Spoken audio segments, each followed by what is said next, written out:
The Crow is a cult classic beloved by many, a time capsule, perfectly capturing the zeitgeist that was the 1990s. After the massive success of the first film, The Crow would receive 3 movie sequels, 1 game on the Sega Saturn, and a short-lived TV show that was cancelled due to low viewership, although it did receive generally positive reviews from those who did watch it.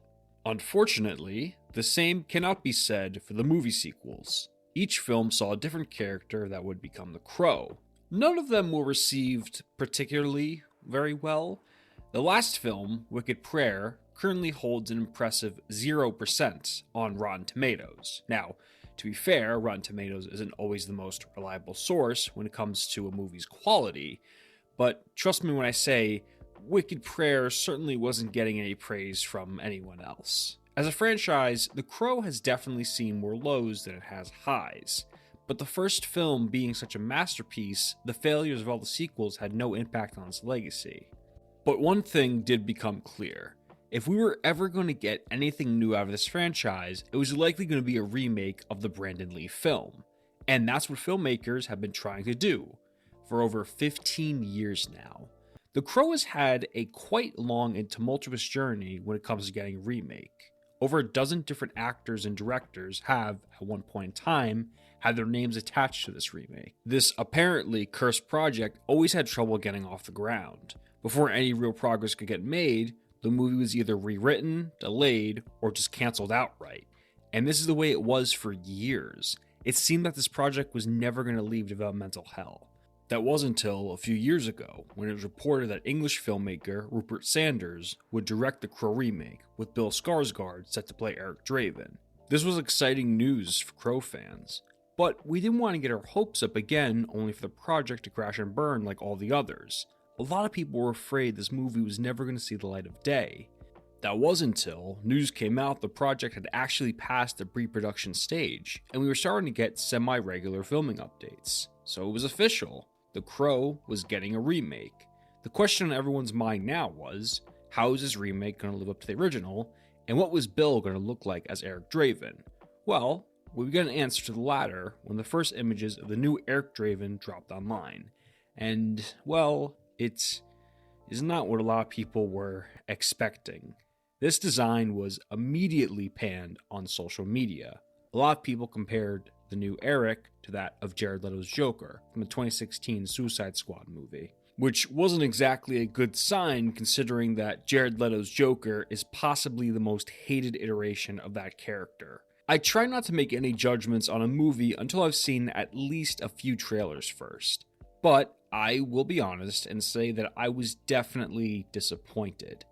I don't necessarily have a problem with Eric having short hair, but the fade makes him look like every dude bro frat kid you've ever seen, and the tattoos are just awful.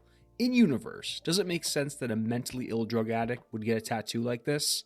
Maybe, but is it distracting? Yes. Yes, it is. The worst part is that if they went with a more traditional design for Eric based on either the comic or the 94 film, I think Bill could have pulled it off beautifully.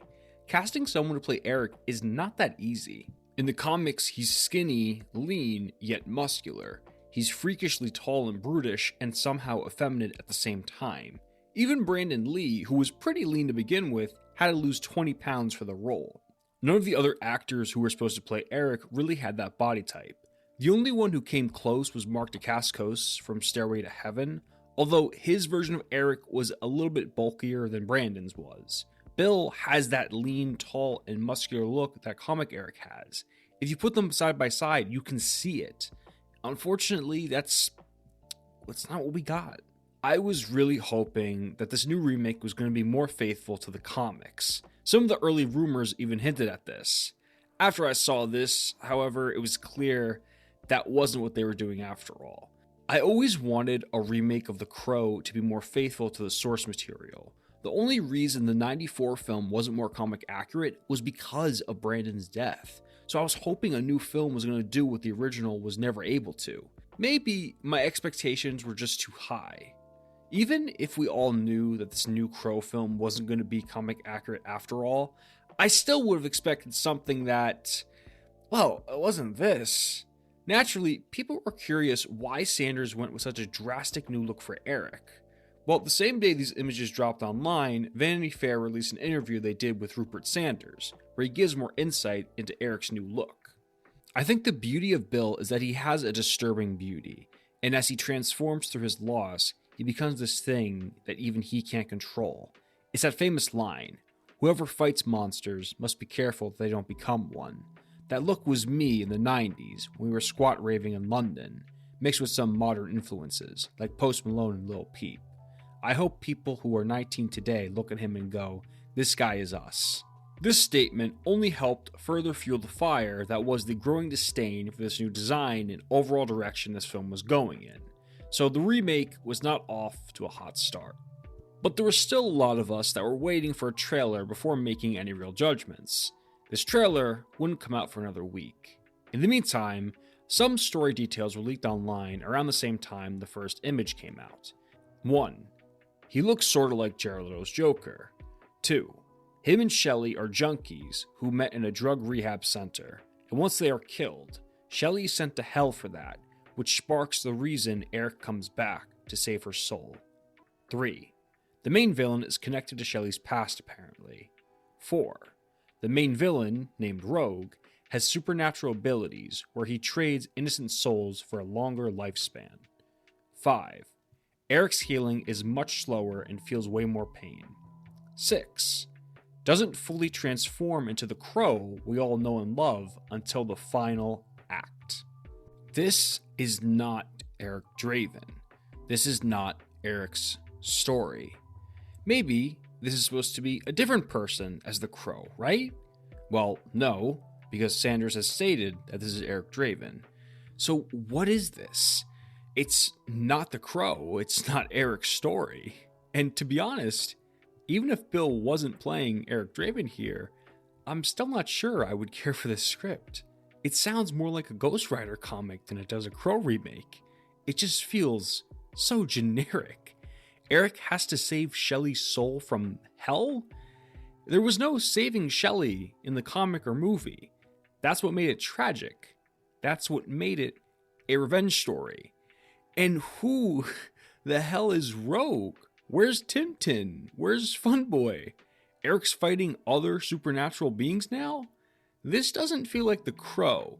This just sounds like a plot to a tired comic book movie we've seen 100 times already. Now, to be fair, these are just rumors, so maybe they aren't going to end up being true, right? There's still hope.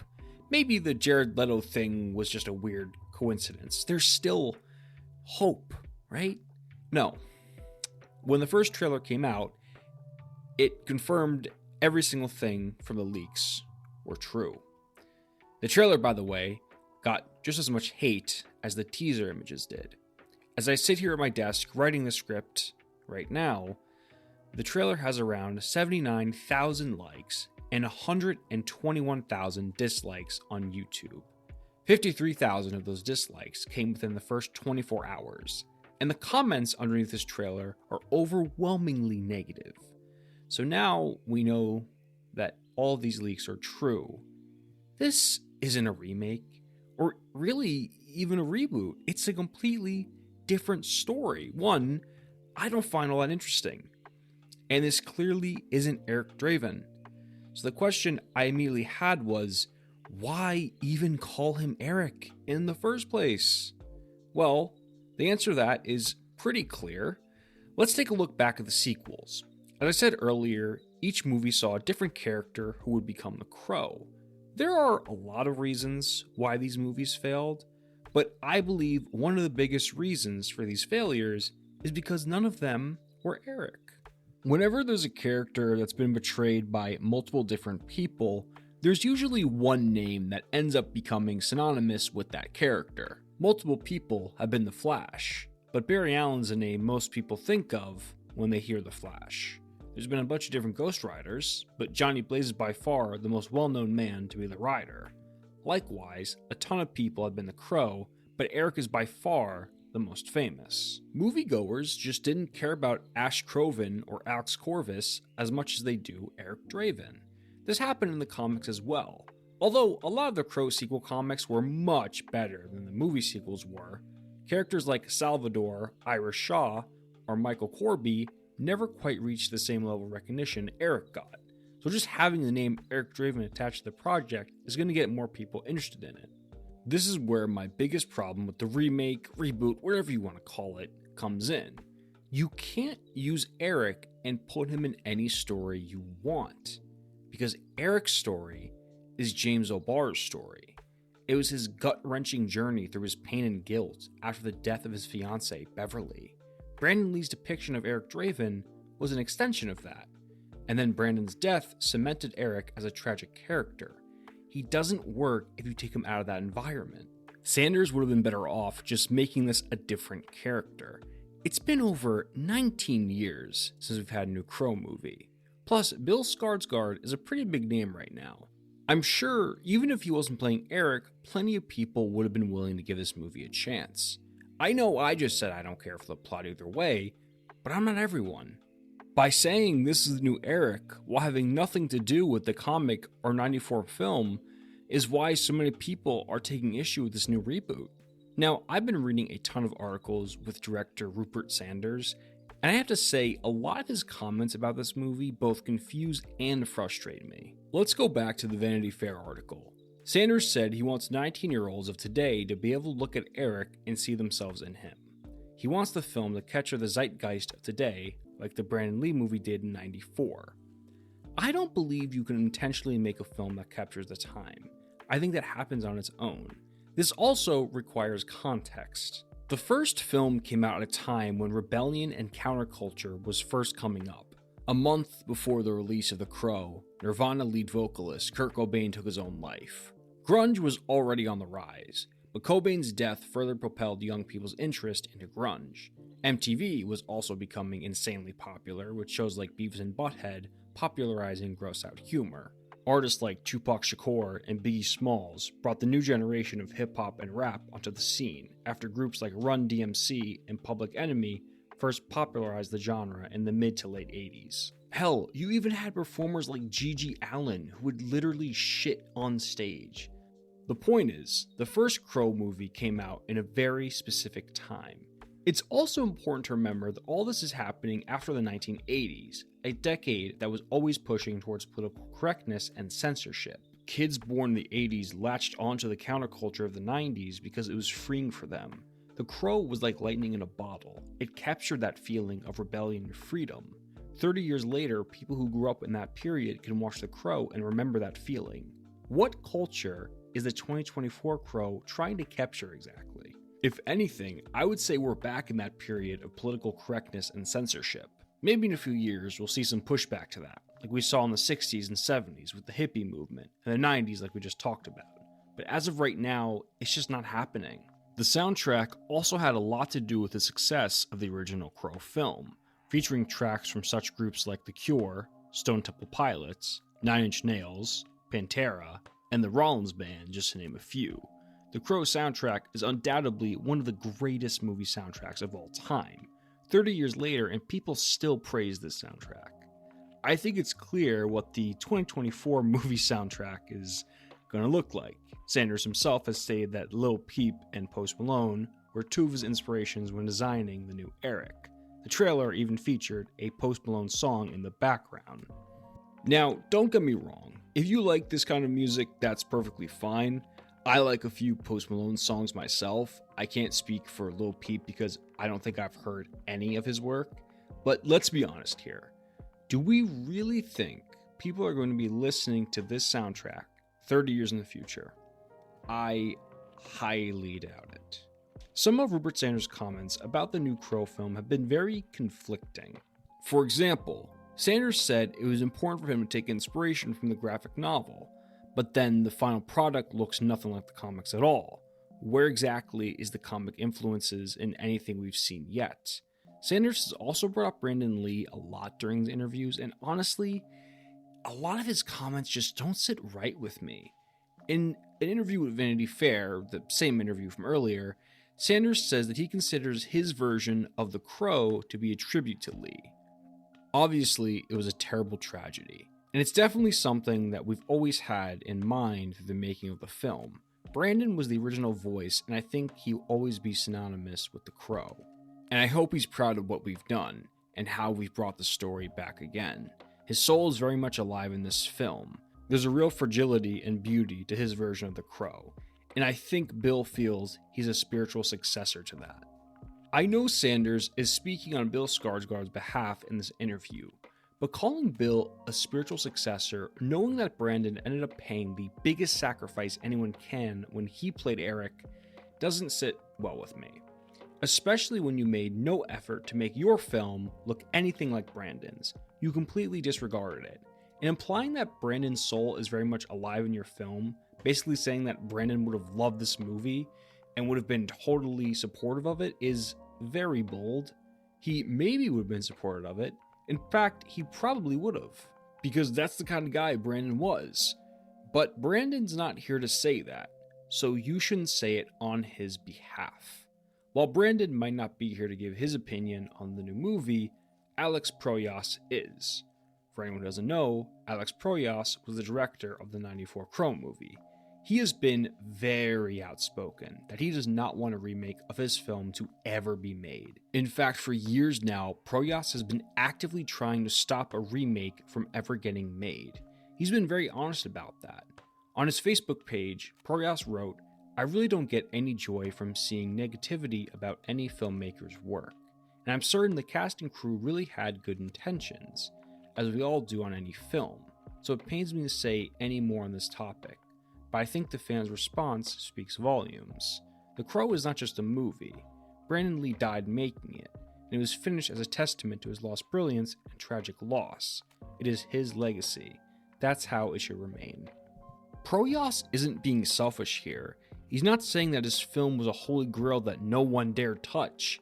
He just wants to protect his friend's memory. Remember, it was both Proyas and Lee together who pushed for the first movie to get made. It was their project. I get where he's coming from. He originally wanted to scrap the movie after Brandon's death. It was the Lee family and Brandon's fiancée, Eliza Hutton, that pushed him to finish it because they knew how much The Crow meant to Brandon. They all knew deep down it's what Brandon would have wanted. James O'Barr might have written the source material, but Eric Draven belongs to Brandon Lee. Proyas raises an interesting question. Should The Crow be remade? I think my answer is clear. No. I wouldn't be opposed to another adaptation of the comic, but I believe the film should stay untouched. The Crow is a masterpiece. It's a testament to Brandon's abilities. He gave the performance of his lifetime. Trying to recreate that would just be foolish. I'd love to hear what you guys think down in the comments below. Do you think the first movie should ever get a remake? I'd love to hear your reasonings for why you do or don't want to see one. I would like to give special thanks to Jason Coward, Funny Little Man, T. Blight, Carl Anderson, Stephen Jordan, Ellen Rosennow, Carelessness is the Enemy, Onyx, Trotton King, Kieran Dow, Seth, Carscale Golden, Tyler Kruzik, Danny, Anthony Ferrara, Karen Ferrara, Alexandra Gospudin, Smoke and Void, and Sidio Troy.